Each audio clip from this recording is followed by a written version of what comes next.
오늘 나눌 말씀의 제목은 진정한 참 자유라는 제목입니다. 오늘 처음 13절 한번 볼까요? 13절 한번 보면은 그런즉 우리가 다시는 서로 비판하지 말자 이렇게 말씀합니다. 자, 우리가 서로 다름이 있잖아요. 다른 모습이 있습니다. 그것이 이전에는 서로 손가락질하고 비판거리가 되었다면 이제는 그 다름에 대한 새로운 시각을 우리에게 부여하는 말씀이라고 이야기할 수가 있습니다. 하나님의 마음을 알게 되면 서로 다름이 적이 될, 서로 적으로 만들 명분이 아니라 서로 배려해야 될 명분이다라는 것을 알게 됩니다. 이 사실만 알아도 많은 가정이 치유되는 역사가 일어나게 될 것입니다. 네.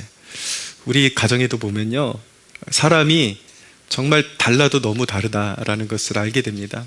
그러니까 저는 이제 어떤 계획에 있어서 큰 그림을 이렇게 보고 그냥 추진하는 쪽에 그런 달란트가 있고요. 저희 아내는 보면 제가 이렇게 뭉뚱거려서 이렇게 생각해 놓은 걸 디테일하게 실제로 이렇게 추진할 수 있게끔 그런 아이디어들을 많이 주거든요. 그래서 처음에는 그 다름 때문에 많이 싸우기도 했는데 그 다름이 저에게 보약이 된다라는 것을 새삼새삼 느끼게 됩니다. 저는 뭐 물건도 보면은 이렇게 막 쌓아두고 모아두는 걸 너무 싫어해요. 그냥 다 이렇게 지저분하다 싶으면 갖다 버리는 걸 좋아하는데 저희 아내 같은 경우는 뭔가 이렇게 자꾸 이렇게 이렇게 바리바리 싸두고 이렇게 저장해 두는 걸 좋아하거든요. 그러면 처음엔 그게 서로 맞지를 않는 거예요. 막 그 왜 버리지 그렇게 놔두냐 막 그거 가지고도 이제 다툴 때가 있고 그랬는데 결국 제가 또 어느 순간에 보면은 와 이거 어떻게 해야 되지 막 뭔가 이렇게 주저하고 막 방법을 찾지 못하고 있을 때 아내가 어디서 거기에 유용한 것들을 막 꺼내와요. 그러면은 그런 문제들이 해결되는 그런 이제 일들을 경험하게 되면서 서로 다름이라는 것이 서로 보완이 될 수 있구나, 그것이 축복이 될 수 있구나라는 것을 깨달을 때가 있습니다. 그래서 그런 것들을 우리가 하나님이 서로 다르게 지으셨다라는 것을 우리가 새로운 시각으로 보면 서로 이해할 수 있게 되고 많은 가정들이 서로 다르다는 이유로 깨지고 그렇게 금이 가고 그러는데 우리가 정말 그리스도 안에서 이런 다름이 축복이 될 수 있다는 이 비밀을 깨닫게 되면 많은 가정, 깨어진 공동체 이런 것들이 치유되는 역사가 일어날 수 있을 것입니다. 오늘 본문은 주로 이렇게 지난주에 나눴던 본문의 연장선상에 있습니다. 그래서 무엇이든지 어떤 신앙생활 하면서 이렇게 절제하기 좋아하고 이제 좀 뭔가 이렇게 확신이 안 서는 거에 대해서 거리껴 하는 사람들이 있는 반면에 좀 더 이렇게 좀 강한 믿음을 가지고 좀 더 이렇게 자유롭게 생활할 수 있는 사람들이 있다라는 것을 지난주에 우리가 살펴보았죠. 근데 오늘 본문은 주로 그렇게 뭔가 좀 더 자유롭고 좀 더 강한 믿음을 발휘해서 좀 더 형식에 매이지 않고 무언가를 할 수 있는 사람들이 가져야 할 태도에 오늘 본문이 집중되어 있다는 것을 먼저 마음속에 각인하고 이 본문에 접근하는 것이 본문을 이해하기가 좋습니다. 자, 첫째로 13절에서 14절 한번 볼까요? 13, 14절 같이 한번 읽겠습니다. 시작. 그런즉 우리가 다시는 서로 비판하지 말고 도리어 부딪힐 것이나 거칠 것을 형제 앞에 두지 아니하도록 주의하라. 내가 주 예수 안에서 알고 확신하노니 무엇이든지 스스로 속된 것이 없으되 다만 속되게 여기는 그 사람에게는 속되니라. 예, 말씀드렸듯이 똑같은 주님을 섬기면서도 좀 더 영적인 자유를 가지고 더 과감하게 행동할 수 있는 사람들이 존재합니다. 이것은 하나의 일례로 말씀드리는 건데 옳다라고 말씀드리는 것이 아니라 일례로 그렇다라는 것을 말씀드리는 것입니다. 외국의 사역자들 같은 경우에는 이렇게 뭐 설교할 때나 찬양 인도할 때 이렇게 보면은 이렇게 몸에다 문신을 하고 있는 사람들이 간혹 보여요. 그러면은 저 같은 경우는 좀 마음이 어려워질 때가 있거든요. 근데 뭐 그 사람이 예수님 믿기 전에 했을 수도 있고 이제 마음을 고쳤을 수도 있지만 어쨌든 간에 지금 말씀드리는 건 하나의 일례로 어떤 자기가 신앙 안에 어떤 영적인 자유를 추구하면서 이방 종교적인 색채가 아니라 나는 문신할 수도 있어라고 그렇게 생각하는 사람들이 있을 수도 있고, 또 성경에 보면은 그런 우상에게 바쳤던 제물을 거리낌 없이, 우상은 아무것도 아니니까 그것을 서스럼 없이 먹을 수 있는 사람들, 우리도 이렇게 명절 때 되면은 우상에게 절하지는 않지만 그렇게 제사상에 올랐던 음식을 거리낌 없이 먹는 사람들이 또 있거든요, 주위에 보면은. 그런데 해당되는 말씀이라고 이야기할 수가 있습니다. 그러나 영적으로는 그런다고 해서 그가 뭐 지옥 가거나 뭐 어떤 큰일 나거나 그러는 것은 아닐 수 있어요. 좀 더 우리가 복음의 진리 안에서 자유롭게 행동할 수 있는 사람들이 분명히 존재합니다. 그러나 오늘 성경이 말씀하는 것은 무엇이냐면, 그것이 내 자신에게는 거리끼는 것이 되지 않는다 할지라도 내가 가진 자유로 신앙에 있어서 그것을 꺼려하는 사람들, 좀 약한 사람들, 이런 사람들, 내 주변에 있는 신앙인들을 걸려 넘어지게 해서는 절대로 안 된다라고 말씀하고 있는 것입니다. 실족하게 하는 죄가 있는데, 성경에 보면 실족하게 만드는 죄, 상대방으로 하여금 나의 어떤 부족한 행동을 통해서 시험 들게 만들어 가지고 실족하게 만드는 것이 굉장히 큰 죄라고 성경이 말씀하고 있습니다. 마태복음 18장에 보면, 마태복음 18장 6절에서 7절에 보면 이런 말씀이 있습니다. 누구든지 나를 믿는 이 작은 자 중에 하나를 실족하게 하면 차라리 연자맷돌이 그 목에 달려서 깊은 바다에 빠뜨려지는 것이 나으니라. 실족하게 하는 일들이 있음으로 말미암아 세상에 화가 있도다. 실족하게 하는 일이 없을 수는 없으나 실족하게 하는 그 사람에게는 화가 있도다. 우리가 부주의한 행동, 그런 습관들을 통해서 누군가를 실족하게 만들 때 그것이 상대방의 목에다가 연자맷돌을 달아가지고 바닷속에 쳐넣는, 집어넣는 것만큼 그 이상으로 큰 죄를 범하는 것이다 라고 말씀하고 있는 것이죠. 그러니까 우리가 신앙생활하면서 남들이 우리를 볼 때에 때로는 우리가 신실하게 하나님을 믿기 때문에 사람들이 우리를 조롱하는 것도 분명히 있지만, 지금 오늘 성경 본문이 말씀하는 것은 그리스도인이라고 하는 우린 영적으로 자유해하면서 부주의하게 고의적으로 상대방에게 시험거리가 될 만한 일들을 하는 그런 행동에 대해서 경계하는 말씀이라는 것을 염두에 둬야 하는 것입니다. 사람들이, 주위에 있는 형제들이 우리를 볼 때에 저 사람들이 하나님이 살아계심을 믿는다면 어떻게 저렇게 행동할 수 있을까라는 그렇게 판단을 받으면 안 된다라는 것입니다. 그러니까 나는 영적으로 자유하기 때문에 그 지식을 가지고, 나는 자유하다라는 지식을 가지고 그렇게 먹고 마시고 행동하는 그 일에 있어서 상대 형제 자매에게 거리끼게 만드는 일, 고의적으로 그렇게 해서 상대를 실족하게 만들어서는 절대로 안 된다라는 말씀인 것이죠. 우리가 그런 복음 안에 있는 지식보다 중요한 것 3가지를 오늘 본문을 통해서 또 배우게 되는데, 첫째는 사랑이 중요합니다. 15절을 보실까요? 15절 한번 같이 읽어보겠습니다. 시작. 만일 음식으로 말미암아 내 형제가 근심하게 되면 이는 내가 사랑으로 행하지 아니함이라. 그리스도께서 대신하여 죽으신 형제를 내 음식으로 망하게 하지 말라. 아멘. 상대가 넘어지는 이유는 무엇인가? 내가 사랑이 없이 행동했기 때문에.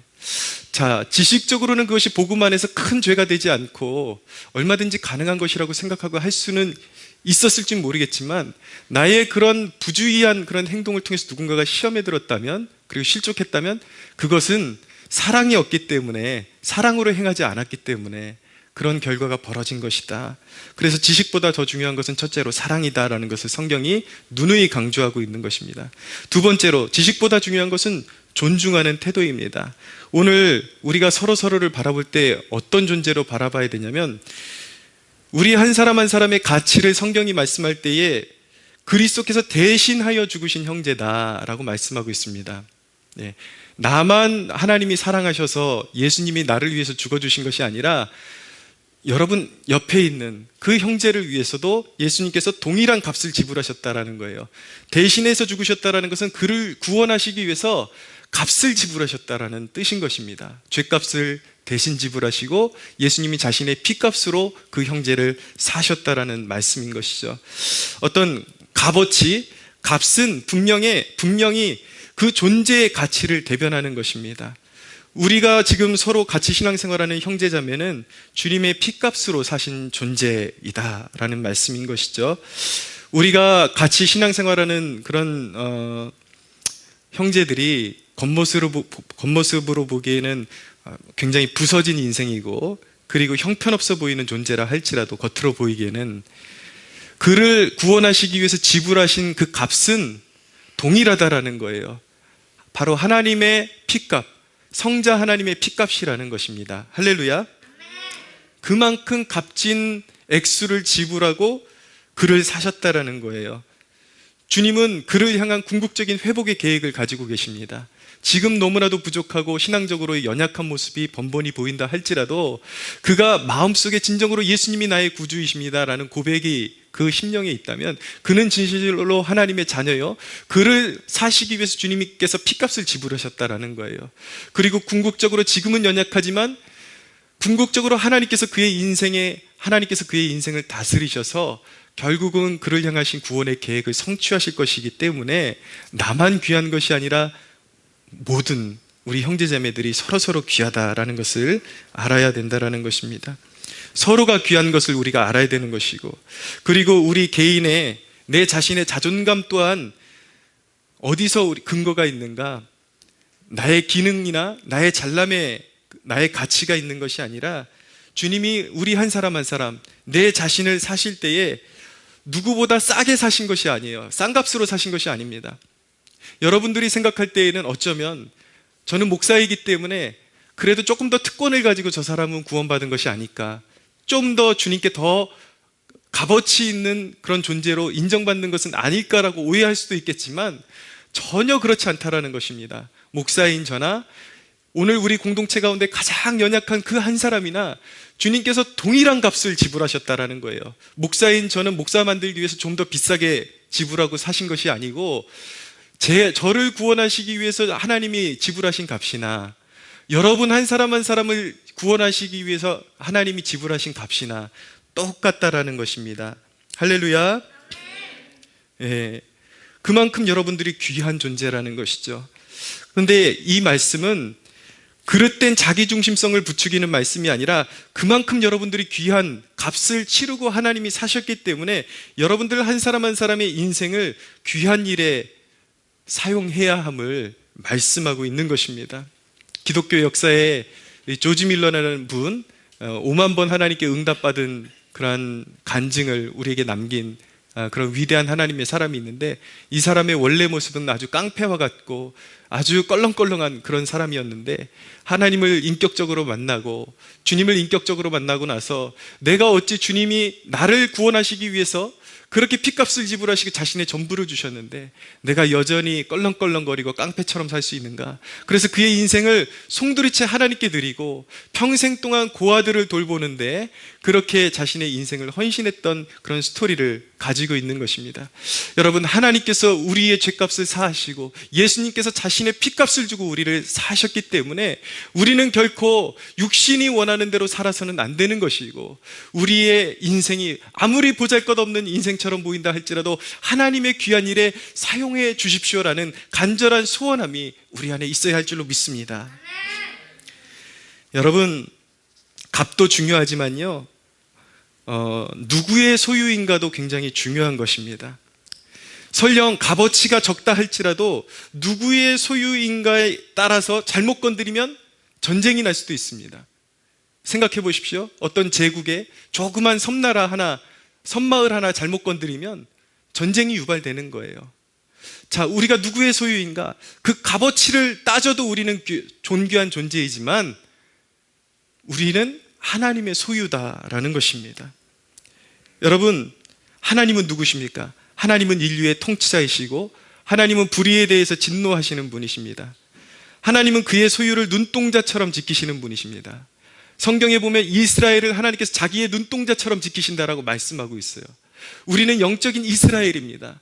우리는 한 사람 한 사람이 하나님 앞에 너무나도 귀한 존재예요. 우리 한 사람 한 사람을 향해서 하나님이 자신의 눈동자처럼 지키신다라고 성경이 말씀하고 있는 거예요. 성경이 누누이 말씀하는 것은 무엇이냐면 하나님의 소유를 건드리는 자는 죽음을 자초하는 짓이라고 말씀하고 있는 것입니다. 알고 계십니까? 할렐루야. 예, 성경 말씀 한 구절 읽어드리겠습니다. 스가랴서 2장 8절에 보면 만군의 여호와께서 이같이 말씀하시되 영광을 위하여 너희를 노력한 여러 나라로 보내셨나니 너희를 범하는 자는 그의 눈동자를 범하는 것이라. 하나님의 백성 이스라엘을 건드리는 자는 하나님의 눈동자를 건드리는 것이라. 누가 하나님의 눈동자를 건드릴 수 있습니까? 죽음이에요. 그냥 그만큼 우리가 서로에게, 우리가 교회라는 존재가, 성도라는 존재가 하나님 앞에 그만큼 귀한 존재라는 것입니다. 마귀가 성도를 건드리면 그때부터는 전쟁이 벌어지는 거예요. 하나님이 가만 계시지 않는 것입니다. 그만큼 우리가 위대한 나라에 소속이 되어 있고 하나님께 보호를 받고 있다는 것을 깨달으십시오. 그래서 하나님께서 아브라함에게 뭐라고 말씀하셨냐면 너를 축복하는 자를 내가 축복할 것이고 너를 저주하는 자에게 내가 그를 저주할 것이라고 말씀하고 있는 것입니다. 아무도 하나님의 소유를 건드릴 수 없는 것입니다. 그래서 여러분, 우리가 서로 형제 자매 된 자로서 서로 중상하고 비방하고 고의로 넘어지게 해서는 안 되는 것입니다. 우리가 하나님의 자녀들이지만 서로에게 약함을 보고 중상과 비방을 일삼을 때에 아무리 우리가 하나님의 자녀라 할지라도 그런 같은 형제를 비방하고 중상하고 모략하고 심한 상처를 입히는 자에게 화가 있을 수밖에 없는 것입니다. 여러분, 동물의 세계를 보면요, 새가 태어나면 새끼가 여러 마리가 태어나는데 그 새끼들이 본능적으로 자기 형제를 계속 쪼아가지고 죽이는 경우가 있더라고요. 자기만 어미가 주는 음식을 받아먹기 위해서, 벌레를 받아먹기 위해서 죽여요. 그런데 짐승의 세계는 자기 형제를 죽인 그 새끼를 이뻐합니다. 예, 역시 강하구나. 강한 자를 키우는 거예요. 그런데 영적인 세계는 전혀 짐승의 세계와 달라요. 동물의 세계와 달라요. 하나님께는 만약에 형제라 하는 자가 형제를 그렇게 괴롭히잖아요. 그러면 너 사람 될 때까지 저기 가 있어. 하나님께는 동물의 세계에서는 강한 자가 소중할 줄 모르겠지만 하나님께는 연약한 자가 하나님 앞에 더 소중한 법인 것입니다. 할렐루야. 예. 그래서 아무리 동시에 하나님 안에 있는 형제라 할지라도 영적으로 더 어떤 긍휼과 자비의 마음을 갖지 못해 아직도 육신의 생각을 버리지 못해서 자기 형제 귀한 줄 모르고 계속 중상하고 비방하고 상처 주고 그러면 반드시 하나님의 징계가 임할 수밖에 없다라는 것을 우리가 알아야 되는 것입니다. 그래서 신앙생활하는 하면서도 형제를 업신여기고 덕이 되지 않는 일로 형제를 망하게 하지 말라. 그것도 오늘 말씀해 보면 내 음식으로 형제를 망하게 하지 말라. 여기서 망하게 하지 말라는 것은 무엇이냐면요, 망하다라는 건 세우다의 반대거든요. 형제를 나의 잘못된 습관 때문에 쓰러뜨리지 말라. 신앙적으로 시험에 들어서 떨어져 나가게 하지 말라라고 누누이 강조하고 있는 것입니다. 자, 세 번째로, 지식보다 중요한 것은, 진짜 중요한 것은 무엇인가? 성령 안에서 누리는 하늘의 은혜다라는 것을 말씀하고 있습니다. 17절을 볼까요? 오늘 말씀 본문 17절 한번 읽어보겠습니다. 시작. 하나님의 나라는 먹는 것과 마시는 것이 아니요 오직 성령 안에 있는 의와 평강과 희락이라 말씀하고 있습니다. 자, 이 본문을 주로 우리 그리스도인들 가운데 자기 음주하는 습관을 정당화시키기 위해서 사용하는 사람들이 있습니다. 이것 봐라, 하나님의 나라는 먹고 마시는 것이 아니라 의와 평강과 희락이라고 말씀하시지 않느냐, 왜 먹는 거 가지고 뭐라고 자꾸 하느냐라고 그렇게 주장하는 사람들이 있는데, 이 본문을 절대 그렇게 사용할 수 없습니다. 오늘 본문의 전체 문맥의 골자는 음식으로 말미암아 형제를 무너지게 만들지 말아라 라는 내용이거든요.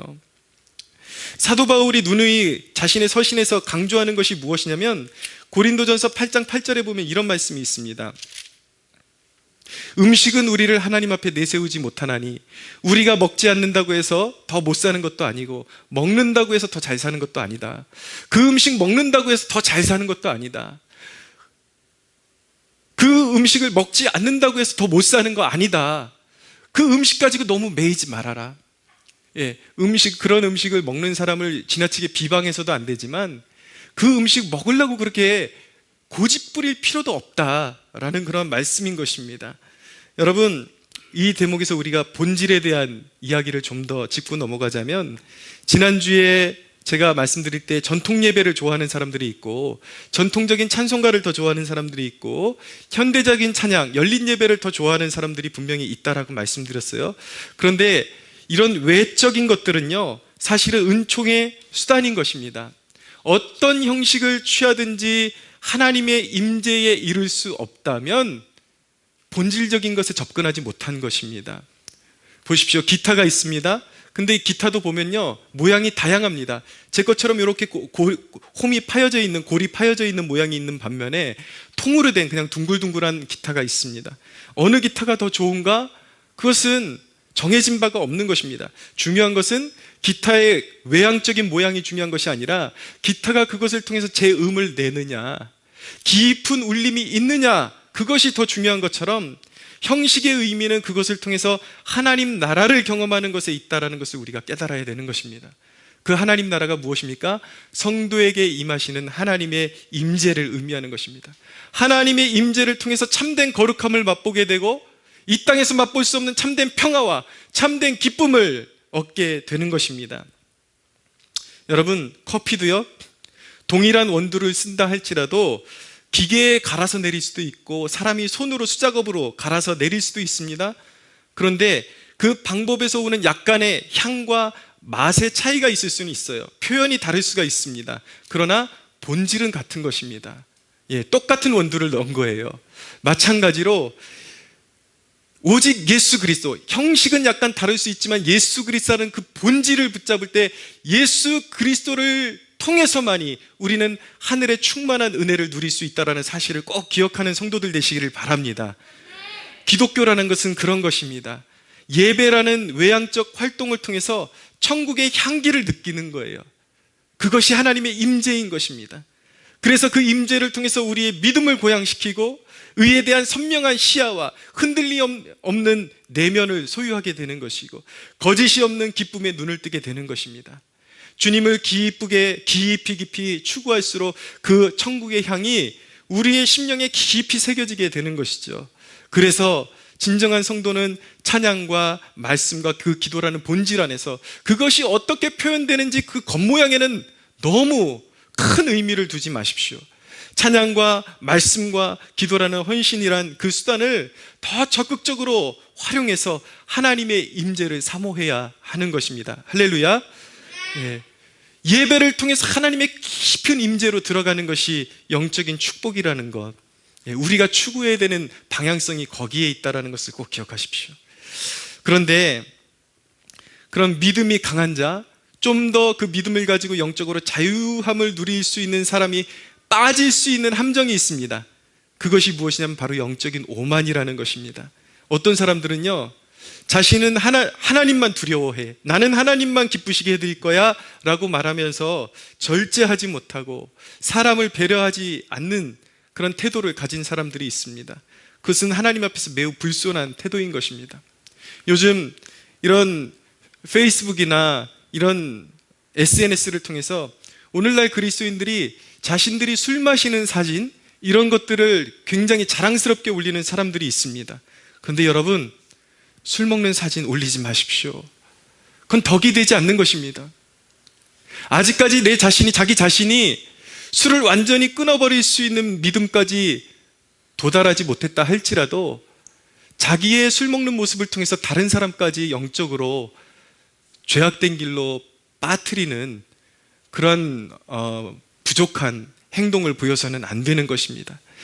자유라는 것에 덕이 배제될 때, 덕이라는 것은 무엇이냐면 사람을, 상대를 이해하는 성품을 말하는 것이거든요. 자유의 덕이 배제될 때에 그것은 추함이 되는 것입니다. 가끔 카페나 식당에 가면 교회에서 이렇게 오셔가지고 335 앉아가지고 교회에서 일어나는 안 좋은 이야기들, 또 서로 교우들끼리 서로 흉보는 이야기들을 크게 이렇게 떠버리면서 이야기하는 경우들을 보게 되는데, 그것은 영혼을 망하게 하는 행동인 것입니다. 심지어는 우리가 조심해야 되는 것이, 저도 가끔 그런 실수하게 되는데, 너무 지나치게 까다로워가지고 식당에 가가지고 식당에 들어가자마자 꼭 안 좋은 것들만 이렇게 찝어내는 그런 행동을 할 때가 있어요. 이것도 안 좋고 저것도 안 좋고 음식 맛이 왜 이러냐, 그리고 이거 왜 이렇게 가격은 비싸냐, 이거 왜 이렇게 더럽냐, 온갖 컴플레인을 다 해놓고 결국 이제 밥 먹기 전에, 식사하기 전에 기도하고 밥 먹을 때에 사람들이 그리스도인들을 어떻게 판단할지를 아셔야 돼요. 사람들은 자기가 잘못한 것보다 항상 서운한 것들을 생각하게 되어 있거든요. 근데 그리스도인이라 하는 사람들이 식당에 와가지고 온갖 안 좋은 이야기들을 다 꺼내놓고 하나님 앞에 기도합시다 라고 그러고 기도하고 밥 먹을 때에 그것은 오히려 하나님의 영광을 가리는 행동이라는 것을 우리가 깨달아야 하는 것입니다. 굉장히 민망한 행위라는 것을 알아야 하는 것입니다. 여러분, 자유는요, 영적인 자유는 덕이라는 옷을 입을 때 아름답다라는 것을 꼭 기억하시는 저와 여러분들 되기를 축복합니다.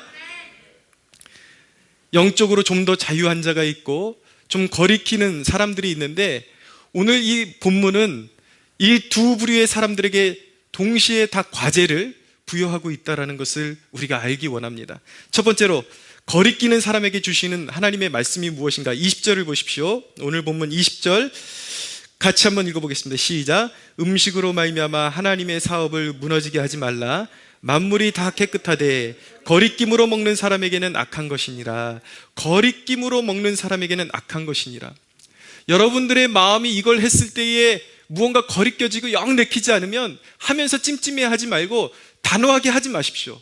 그러나 습관적으로 무엇을 하더라도 자꾸 거리낌으로 하는 사람들이 있어요. 이것이 과연 하나님께 기쁨이 될까? 이것이 좋은 걸까? 계속 어떤 염려와 습관적인 두려움에 사로잡혀 살아가는 사람들이 있는데, 그렇게 하지 말라는 것입니다. 무엇을 하든지 그것이 죄가 아닌 한 거리낌보다는 감사하는 일에 포커스를 맞추어서 하려는 노력이 필요하다라는 것입니다. 두 번째로, 그럼 좀 더 상대적으로 자유한 사람들에게 주시는 말씀이 무엇인가? 21절을 보겠습니다. 21절 같이 읽어보겠습니다. 시작. 고기도 먹지 아니하고 포도주도 마시지 아니하고 무엇이든지 내 형제로 거리끼게 하는 일을 아니함이 아름다우니라. 아멘. 자유한 사람들이 기억해야 되는 일은 무엇이냐면 항상 형제를 배려하는 마음을 가져야 한다라는 것입니다. 예. 나만 좋다라고 되는 일이 아니라 서로에게 덕이 되는 방향을 선택할 수 있어야 한다라는 것입니다. 그럼 이 거리끼는 사람과 자유한 사람 둘 다에게 주시는 말씀은 무엇인가? 22절에서 23절 한번 같이 읽어보겠습니다. 시작. 내게 있는 믿음을 하나님 앞에서 스스로 가지고 있으라. 자기가 옳다 하는 바로 자기를 정죄하지 아니하는 사람에게 복이 있도다. 의심하고 먹는 자는 정죄되었나니 이는 믿음을 따라 하지 아니하였기 때문이라. 믿음을 따라 하지 아니하는 것은 다 죄니라. 아멘. 여러분, 신앙생활하면서 자기가 옳다 여기는 바로 상대를 넘어지게 하는 일은 하지 말되 무엇을 하든지 하나님의 기쁨이 되겠다라는 그 동기를 가지고 하라는 것입니다. 그리고 자기의 마음 가운데 하나님의 기쁨이 되겠다라는 그 마음을 가지고 했다면 하나님께서 정말 그렇게 받으실 것이라는 확신을 가지고 그 믿음을 가지고 행동하라는 것입니다. 이것이 없으면 번번이 이것을 해도 찜찜하고 저것을 해도 찜찜하고 그렇게 늘 흔들리는 존재가 될 수밖에 없는 것입니다. 우리가 때때로 살아가다 보면 분명히 죄도 아니고 나태함도 아닌데 분명히 하나님의 기쁨이 되려고 하는 마음으로 무언가를 선택했는데 선택하길 원하는데도 불구하고 무엇을 선택하는 것이 좋을지 애매할 때가 있습니다. 분명히 그럴 때가 있어요. 이것도 하나님이 기뻐하실 때가 할 것 같기도 하고 이것도 하나님이 기뻐하실 것 같기도 한데 무엇을 선택해야 될까라고 고민하다가 결국 하나를 선택하고 나면 또 찜찜해요. 그것이 하나님의 뜻이 아니었을까? 늘 이런 찜찜함 가운데 살아가는 경우들이 있다라는 것이죠. 그런데 여러분, 그럴 때 어떻게 해야 되는가? 믿음으로 하라는 것입니다. 할렐루야. 할렐루야. 믿음으로 하라는 것입니다. 믿음으로 해야 하나님께 기쁨이 된다라는 것입니다. 때로는 물론 상대를 넘어지게 하고 시험 들게 하는 말은 아니지만 상대를 세워주기 위해서 말하는 것조차도 이 말을 해야 될까 말아야 될까 고민이 될 때가 있어요.